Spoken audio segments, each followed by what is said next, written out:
Hola, ¿qué tal? ¿Ya te sabes los índices de siniestralidad de accidentes? Recuerda que para el examen de la prueba objetiva te lo tienes que saber, ¿vale? Esos 4 que hemos trabajado en los ejercicios prácticos. Bueno, en la clase de hoy vamos a hablar de señalización de seguridad y salud en el trabajo. Vamos a ver una pequeña introducción en relación a este tema para luego poder pasar a hacer el ejercicio práctico a nivel individual. Vamos allá. Cuando hablamos de señalización nos referimos al conjunto de estímulos que condicionan la actuación de aquel que los recibe frente a circunstancias que pretendemos resaltar. Y cuando hablamos en concreto de señalización de seguridad nos referimos a aquella que se suministra para dar una información relativa a la seguridad de los trabajadores. Bueno, y si nos encontramos con una señalización como esta, ¿qué es lo que opináis al respecto? Vamos a contestar algunas preguntas. ¿Esta señalización atrae la atención de quien la recibe? ¿Qué opináis? Contestad en el aula virtual. ¿Sí o no? Tic-tac, tic-tac, tic-tac. ¿Y existe realmente una obligación de cumplir lo que dicen las señales? Por ejemplo, el hecho de usar esta bolsa de cemento, ¿hay riesgo de caída de objetos? ¿Y es obligatorio utilizar el casco de protección? ¿Sí o no? ¿Qué opináis? Vamos allá. Contestar.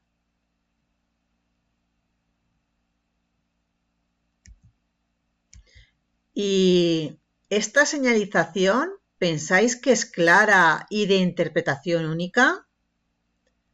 ¿Sí o no? Tic-tac, tic-tac.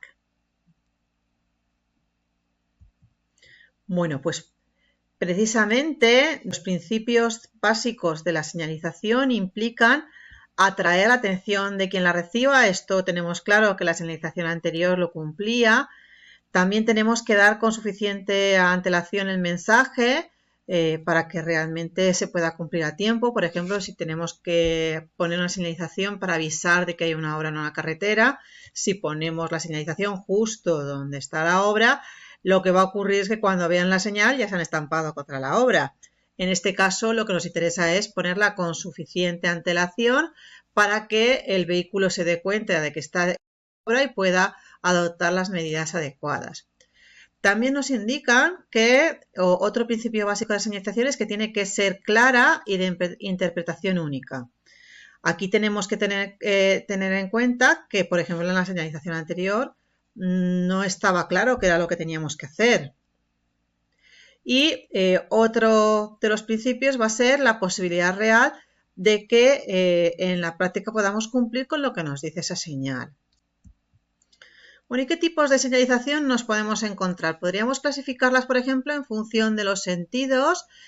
Podríamos tener las señales ópticas en función del sentido de la vista, como son, por ejemplo, las señales de seguridad, los avisos de seguridad o los colores en sí son una señalización, el balizamiento o el alumbrado de emergencia. Podríamos tener también las señales acústicas en función del sentido del oído, como es, por ejemplo, cuando tenemos una máquina que va a marcha atrás y emite una alarma de que va a marcha atrás, además de una señal óptica también.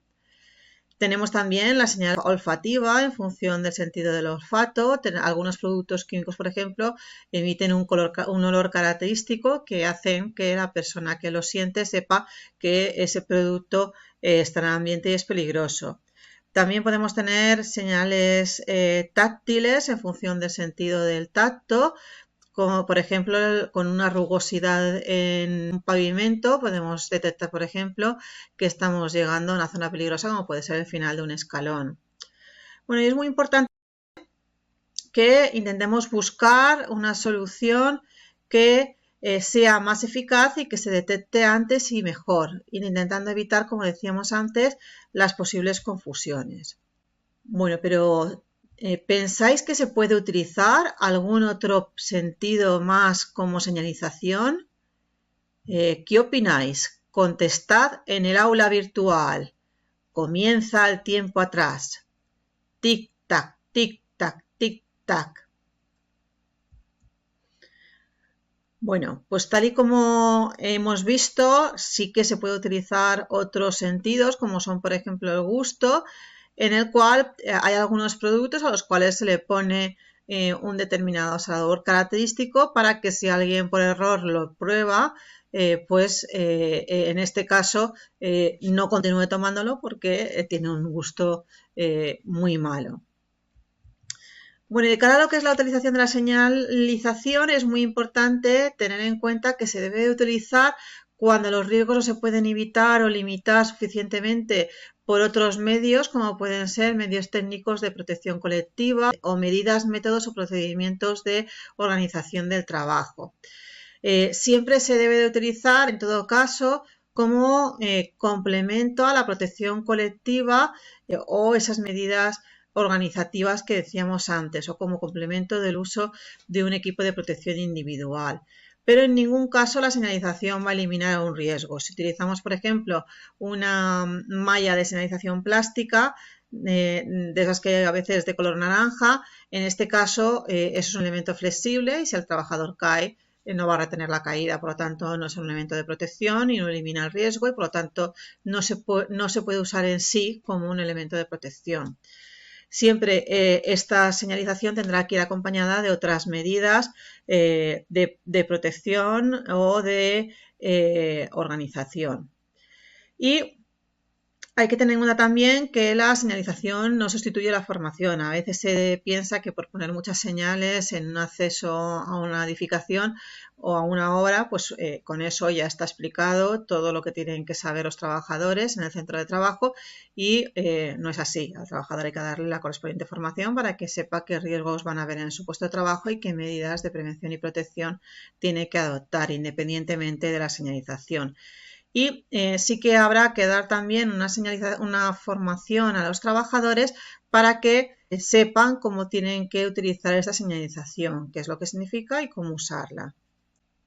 En cuanto a lo que es la legislación que vamos a tener en cuenta, va a ser por, el Real Decreto 485 del 97 sobre disposiciones mínimas de señalización de seguridad y salud en el trabajo, que es lo que vamos a analizar fundamentalmente en este tema. Hay que tener en cuenta que, por ejemplo, la norma 836C de carreteras, aunque es para señalización en vías fuera de poblado y no es obligatorio utilizarla en las ciudades, nos puede dar una orientación de cómo señalizar cuando tenemos un obstáculo en la vía pública. Aunque no sea obligatorio, como orientación puede venir bien. Hay que tener en cuenta que hay otras legislaciones que reglamentan en cuestiones relacionadas también con la señalización de otro tipo de lugares o productos.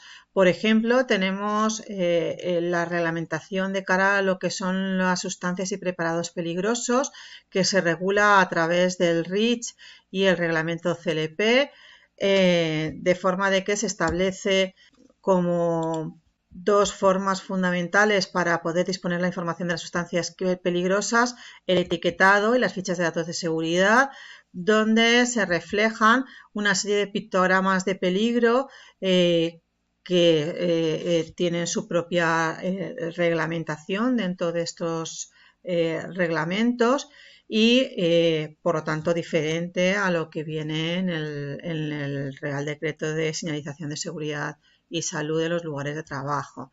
De la misma forma, hay una normativa de cara a lo que es el transporte de las sustancias peligrosas, especificando qué señalización es la que se tiene que poner en función del tipo de materia que se transporta.